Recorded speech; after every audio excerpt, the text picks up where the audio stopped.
Hello বন্ধুরা, good morning, welcome back to my channel. সকালবেলা ঘুম থেকে উঠে দেখো এখন ডালিয়া দেখতে পাচ্ছ, কিন্তু তার আগে আমার এটা ডালিয়া তৈরি করছি।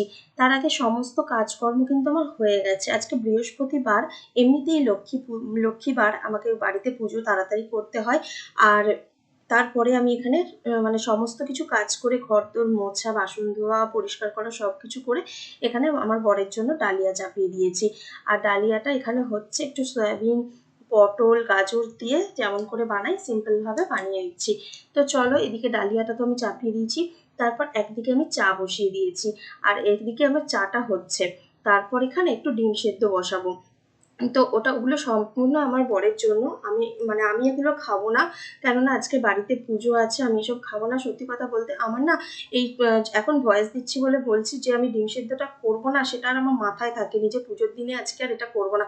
তবে হ্যাঁ, ও বাড়িতে খায়নি, বাইরে খেয়েছে, কিন্তু তারপরেও আমার উচিত ছিল না করা, যেহেতু আমি সারাটা দিনই কিছু সেরকম কিছু রান্না করিনি বাড়িতে। আজকে যেহেতু অষ্টনাগের পুজো আছে, খেতে নেই, ভাতটাও খেতে নেই। দুপুরবেলা আমি ভাত খাইনি, আমি দুপুরবেলা লুচি করেছিলাম, তো সেটা তোমরা দেখতেই পাবে। আর এখন একটু চা খেয়ে নিচ্ছি। আর এই দেখো, আমার স্নান কমপ্লিট হয়ে গেছে, শুধু চুল টুলগুলো আঁচড়ানো হয়নি। স্নানটা কমপ্লিট করে নাইটিটা ছেড়ে আমি তখনই রান্নাটা চাপিয়েছিলাম। আর এখন আমি যাব ওকে ডালিয়াটা দিতে দোকানে। আর পুজো টুজো করা হয়ে গেছে, দেখাতেই আমি ভুলে গেছি। তো এখন দোকানে এসেছি, দোকানে এসে ভাবলাম বসে থাকবো কেন, একটা ভিডিও এডিট করে নিই। বাড়িতে গিয়ে আবার পুজো দিতে যেতে হবে, দেরি করে পুজো তো, সকালবেলাই নয়, 12টার পর। তো সেই কারণে তাড়াহুড়োটা আমার থাকেনি। আর এদিকে দেখো কুচি আমাদের কেমন খেলা করছে, কি সুন্দর। আর আজকে বৃহস্পতিবার, তো এখানে যে সব সবজির দোকান আছে সেখানে আমি কাঁঠালি কলা এসবগুলো পেয়ে যাই, কিন্তু এবারে না একদম পাইনি। তার জন্য আমাকে তারকেশ্বর ছুটতে হয়েছিল, কিন্তু সেটা করতে গিয়ে অনেক বেলা হয়ে গেছিলো। আর এদিকে আমি ভিডিও এডিট করতে বসিয়েছি, ওটা ছেড়ে যেতেও পারছিলাম না। তো অনেকটা অসুবিধার মধ্যে দিয়েই গেছে। আর কুচিকে দেখো, আমি ওখান থেকে ডাকছি আর ও আমাকে ম্যাও ম্যাও করে সাড়া দিচ্ছে। বেশ ভালো লাগে। আর বদমাইশটাও প্রচুর, আর ওকে বকিও, কিন্তু আমি গায়ে সবসময় হাত দিই না, খাবার দাবারে হাত দেবো বলে, জানোই তো। আমার না মনে ভয় থাকে যে এগুলো কিছু একটা প্রবলেম যদি হয়, তো সেই রকম। আর এই দেখো, এডিট করতে দিয়ে আমি এখন এখানে বসে আছি। বাড়িতে যাব, বাড়িতে গিয়ে পুজো দিতে যাব, পুজো দিয়ে এসে তারপর রান্না চাপাবো। তো পুজো টুজো দেওয়া কমপ্লিট করে এখানে বাড়িতে এসে রান্না চাপিয়েছি। না, ভাত করবো না, এখন এই তরকারিটা করবো, সমস্ত রকম সবজি দিয়ে, কাঁচা লঙ্কা একটু ফোড়নে 5 ফোড়ন দেবো, দিয়ে তরকারি করব। এই দেখো, এখন আমি রান্নাটা চাপিয়ে দিয়েছি, 5 ফোড়নটা দিয়ে দিয়েছি, কড়াইয়ে গরম করে, তেল গরম করে, আর কাঁচা লঙ্কাটা এবার আমি দিয়ে দিলাম। দিয়ে একটু নাড়াচাড়া করে নিয়ে তারপর এর মধ্যে সমস্ত সবজি দিয়ে দিচ্ছি। এর মধ্যে আছে কুমড়ো, পটল, আলু, আর কাঁঠালের বীজের দানা, কাঁঠাল বীজটা কেটে টুকরো টুকরো করে, তো সেটা আমি এই তরকারির মধ্যে দিয়েছি। আর সত্যি কথা বলতে কাঁঠালের দানা খেতে কিন্তু খুব সুন্দর লাগে। তো এদিকে তরকারিটা চাপিয়ে দিয়ে মেখে নেব ময়দা, যেহেতু লুচি হবে। এই দেখো, এখন ময়দাটা আমি মেখে নিচ্ছি। আর পুজো দেওয়ার জন্য আম কিনে এনেছিলাম, পাশে একটা আম আছে, তোমরা হালকা হালকা দেখতে পাচ্ছ। ওই আমটা যখন আমরা লুচি টুচি খাবো তখন কাটবো। একটা এক্সট্রা এনেছিলাম যে বাড়িতে খাওয়ার জন্য। তো চলো, আমি এখন ময়দাটা মেখে আর তারপরে আসছি। তো বহুত দিন পরে শাড়ি পরেছি, বাড়িতে পুজো, তো সবাই এসছে আমাদের বাড়িতে, কি আমার জেঠুদের বাড়িতে। তো সেই কারণে শাড়ি পরলাম, পুজো দিতে গেলাম, তোমাদের সাথে শেয়ার করা হয়নি।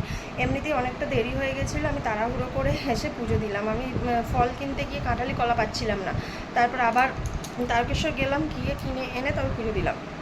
তাই একটু কাঁঠালি কলা, সন্দেশ, আম, শশা এসব কিনে আনলাম, কিনে এনে তারপর চাল টাল দিয়ে, পুজো যেমন করে দেয় সেরকম করে দিয়ে আমি মাত্র দিয়ে এসে ওই যে দেখলে তোমরা রান্না করছিলাম। এখন পর্যন্ত হয় না, ময়দাটা মাখা হয়ে গেছে, রেখে দিয়েছি, চলো দেখাই। ময়দাটা মেখে রেখে দিয়েছি, এদিকে তরকারিটা হচ্ছে এখানে, আর ময়দাটা এখানে মাখা আছে। এই দেখো, এখানে ময়দা মেখে রেখে ঢাকা দিয়ে দিয়েছি। লুচি এখন করছি না, একটু পরে করবো, ও এলে একবারে করবো, কেননা এখন থেকে করে রেখে দেবো, সেই ঠান্ডা হয়ে যাবে, গরম গরম ভেজে দেবে। আর এই যে তরকারিটা হচ্ছে, এদিকে আমার তরকারিটা প্রায় হয়েই এসেছে। দেখো, এদিকে হয়ে এসছে, আরো কিছুটা হবে। আমি একবার ঢাকনাটা খুলে নেড়ে নিচ্ছি। ওদিকে ময়দাটা মাখা হয়ে গেছে আমার, আলুটা সিদ্ধ হয়েই গেছে, একটু মাখা মাখা করে তারপর নামিয়ে নেব। ওদিকে একবার দেখতে যাই যে পুজোটা বসেছে কিনা, জেঠুদের বাড়িতে, তো চলো একবার দেখে আসি।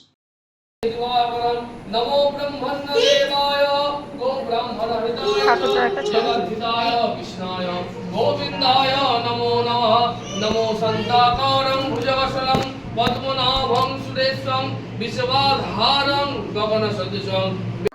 এটা আমাদের 4 বাড়িরই পুজো, কিন্তু হয় জেঠুদের বাড়িতে। তো সেই জন্য জেঠুদের বাড়িতেই পুজোটা দিতে যেতে হয়েছিল।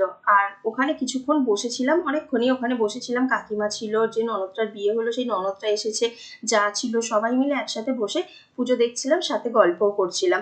তো পুজোটা তো আগেই দিয়ে এসেছি বললাম। আর দেখতেই পাচ্ছ আজকে শাড়ি টাড়ি পরে পুরো গিন্নি গিন্নি ভাব লাগছে, কিন্তু প্রচুর কষ্ট পাই জানো তো শাড়ি পরলে। মানে আমি শাড়ি পরে একদম থাকতে পারি না, কিন্তু কিছু কিছু দিনে তো পরতেই হয়, যেহেতু আজকে বাড়িতে সবাই এসেছে, পিসি এসছে, পিসেমশাই এসছে।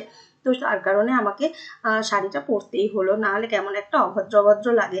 তো আমার যা ছিল সেও শাড়ি পরেছে, তাই ভাবলাম না আমিও পরে নিই, বাবা দরকার নেই, কেন দুটো কথা শুনতে হবে। তারপরে এদিকে লুচিটা মানে ময়দাটা মেখে নিয়ে তো বেলে নিলাম, দেখেছো মাখাটা দেখাইনি কিন্তু বেলাটা দেখালাম কিছুটা। বেলে নিয়ে এখন কড়াই গরম করে তেল দিয়ে দিলাম, তেলটা দিয়ে এবার আমি লুচিগুলো ভেজে নেব। তবে হ্যাঁ, একটা খুব সুবিধা হয়েছে, বাড়িতে আছি বলে না, বাড়িতে রান্নাবান্না করতে ভীষণ ভালো লাগছে। আর শাড়ি পরে আমাকে তো একদম পচা লাগে, কেননা এই শরীরের যা চেহারার যা চিরি, প্রচণ্ড মোটা হয়ে গেছি। তো জানি না, তবে সবাই বলে শাড়ি পরলে নাকি খুব ভালো লাগে।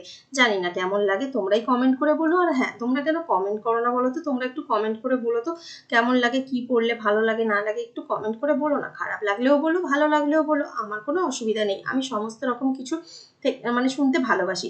হ্যাঁ, আমি তো এত সুন্দরী নয় যে কেউ আমাকে খারাপ বললে আমার কষ্ট হবে, তা না। বলতেই পারো, যা খুশি বলতে পারো, অন্তত বলো, বললে তো তবু জানতে পারবো যে হ্যাঁ তোমাদের মতামতটা কি। তবে এই যে আমি এখন ভিডিওটা করছি, আর সত্যি বলতে খুব তাড়া ছিল। আমার বর আসবে তো এক্ষুনি, এসে খিদে পাবে, ওর খাবে। তবু হ্যাঁ, সকালে ডালিয়া খেয়েছে, ওর অতটা খিদেও পাবে না। তো আমি ওকে বললাম আসার কিছুক্ষণ আগে আমি গরম গরম ভেজে নেব। ও চলে এসছে, চলে এসে পাশের ঘরে বসে আছে, আমি ভাজছিলাম তখন। ও বলছে এখনো ভাজা হয়নি, আমি যে না হয়নি, গরম গরম একদম দিয়ে দেবো। আর এই দেখো তরকারিটা।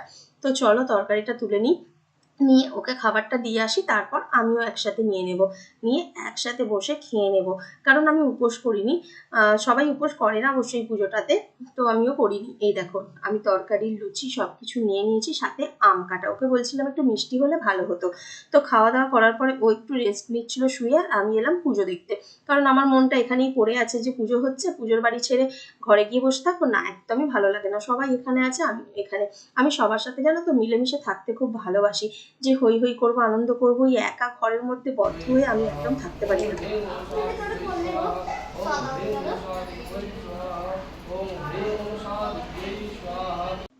হোম হবার পর পুজো কমপ্লিট হতেই জেঠিমা প্রসাদ দিয়ে দিল, তো প্রসাদ নিয়ে চলে এলাম। প্রসাদ নিয়ে এসে আবার বিকেলে রান্নার তোড়জোড়ে আমি লেগে পড়েছি। দেখো এবেলা ভাত হবে, ওবেলা আমাদের ভাত হয় না দুপুরবেলা, তো এবেলা আমাদের ভাত হবে, তাই নিরামিষ ভাত। এখানে বিউলির ডাল মানে সিদ্ধ করে নিয়েছি, এখানে একটা ভাজা করছি, ভেন্ডি আর ঘি করলা দুটো একসাথে কুচিয়ে নিয়ে ভাজা করছি, সাথে একটু ওই যে ঝিঙে আলু পোস্ত করব, কেননা নিরামিষ দিনে আর কি বা করবো, ডাল আলু পোস্তটাই নিরামিষ দিনে হয়। এই দেখো ঝিঙে আলু, একটা পটল নিয়ে নিয়েছিলাম, নিয়ে পোস্ত করছিলাম। পোস্তটা বেটে রেখে দিয়েছি, দেখতেই পাচ্ছ। এই দেখো পোস্তটা বেটে রেখে দিয়েছি। আর এখনের দিনে পোস্ত খাওয়া মানে চাপের ব্যাপার, প্রচুর দাম পোস্ত। তো যাকগে, অনেকদিন ধরেই আনা ছিল, যাক ভালোই হলো, আজকের দিনে কাজে লাগিয়ে দিলাম। আর নিরামিষ দিনে আমাদের একটু ডাল আলু পোস্তই হয়। তো এই যে লুচিগুলো ভাজলাম, এগুলো এখনই ভাজলাম বিকেলে, আর ভাজাটাও হয়ে গেছে। এই লুচিগুলো ভাজলাম সোনাইয়ের জন্য, সোনাইকে দেবো বলে দুপুরবেলা মেখে রেখেছিলাম, সবগুলো ভাজিনি, বিকেলে ওকে ভেজে দিয়ে আসবো, মানে সেই কারণে।